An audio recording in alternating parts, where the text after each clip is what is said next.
Psalm 89, 1 through 52. Devotional focus verse. Nevertheless, my loving kindness will I not utterly take from him, nor suffer my faithfulness to fail. My covenant will I not break, nor alter the thing that has gone out of my lips. Psalm 89, 33, and 34. All of us believe in many things. Even people who deny God's existence believe in God's natural laws. We are confident the sun will rise in the morning, though it may be covered by clouds. We know that the earth will continue to spin on its axis at just the right angle to bring summer, fall, winter, and spring each year. We anticipate that although the leaves fall after turning color, the trees are still alive, buds will form, and new leaves will appear in the spring. Our beliefs extend beyond nature. In our society, we presume that restaurants will provide what we order, grocery stores will stock food for purchase, and contractors will follow through by doing their promised work. We do not wonder whether the elevator will go up when we press the button for the floor above us. When we flick the light switch, we assume the light will go on. When we turn the key in our car's ignition, we expect to hear the engine start. It's true that our expectations regarding man and his inventions are sometimes disappointed. At times, trust is broken and assumptions are proven faulty. However, God always keeps His word. He never breaks a promise. He never fails or disappoints. He is faithful whether man believes Him or not. Psalm 89 is all about God's covenant faithfulness, proved over the centuries of time. The word faithfulness appears 14 times in the book of Psalms, and almost half of those instances are in this chapter. In our focus verse, the psalmist pronounced God's own assurance that He would not break His covenant nor change what He had spoken regarding David. Although David's descendants, the children of Israel, failed God and the kingdom was taken from them, the promises He made concerning them are still true. Someday, Jesus Christ, the seed of David, will rule over all the earth. God's everlasting kingdom will be eternal, and His covenant with David will be everlastingly fulfilled. And even if one fails God today, His promises of redemption and help still are available if one turns back to them. What a comfort it is to know that we can rely on God's promises, no matter what happens around us. That assurance is the solid ground of our faith. Trials will come, and we will face times when the enemy of our souls will wage an all-out attempt to overthrow our confidence in God. Yet even when our faith wavers, God is unchanging, because faithfulness is part of His character. We can always trust Him to remain faithful. Challenges and trouble do not last forever, and in the midst of such times, our most sustaining hope is the faithfulness of our Heavenly Father. God can be trusted with every situation of life. Background information. Psalm 89. This psalm was a maskil, Hebrew for to instruct or causing to understand, indicating it was designed to teach.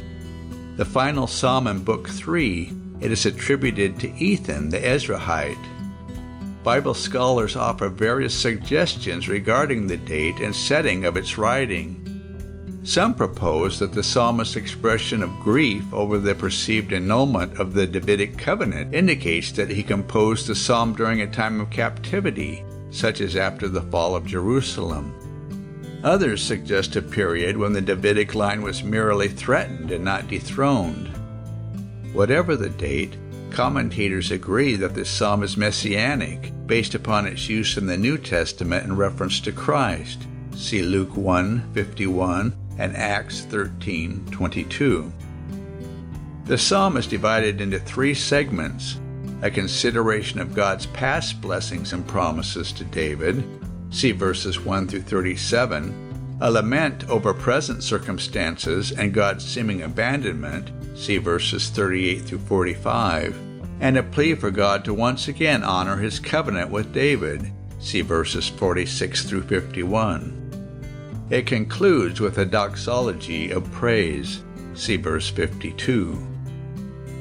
In verses 3 through 4, the author spoke of God's covenant words to David. The Hebrew word barit, translated covenant, was likely derived from a word meaning to clasp or fetter, thus indicating the strength of the bond. Tabor and Hermon, referred to in verse 12, were conspicuous mountains in Israel and were used poetically to indicate the universality of God's creation. Verses 20 through 29 are messianic promises related to God's eternal covenant with David. Through Jesus, a descendant of David, David's seed and throne will be eternally established. Conclusion. Our greatest source of assurance and security is the fact that God is faithful. He always keeps His promises. Psalm 89. I will sing of the mercies of the Lord forever, with my mouth will I make known thy faithfulness to all generations. For I have said, mercy shall be built up forever, thy faithfulness shalt thou establish in the very heavens. I have made a covenant with my chosen, I have sworn unto David my servant.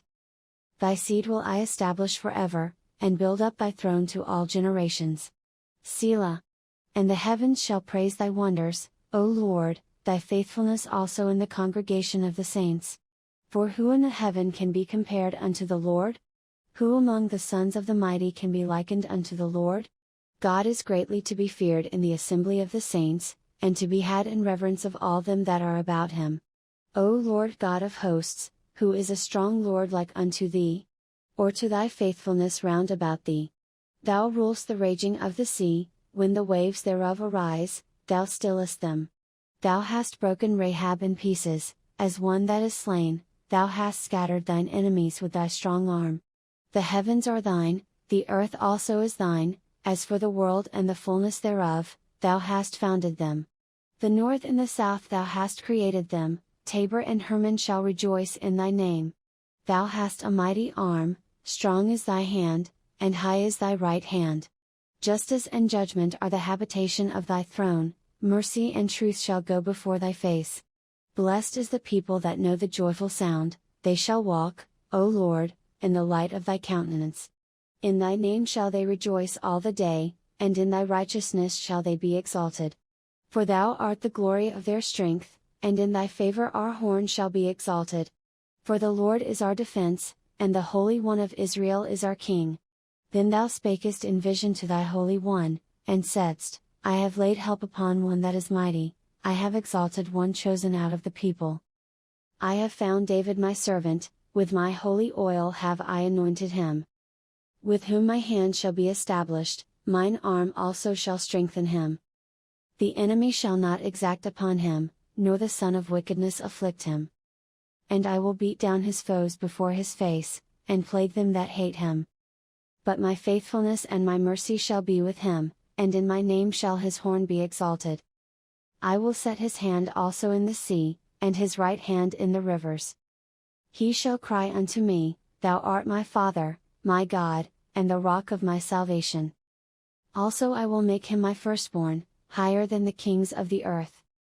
My mercy will I keep for him for evermore, and my covenant shall stand fast with him. His seed also will I make to endure forever, and his throne as the days of heaven.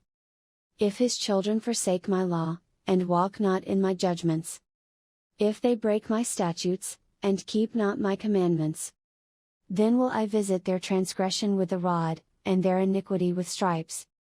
Nevertheless my loving kindness will I not utterly take from him, nor suffer my faithfulness to fail.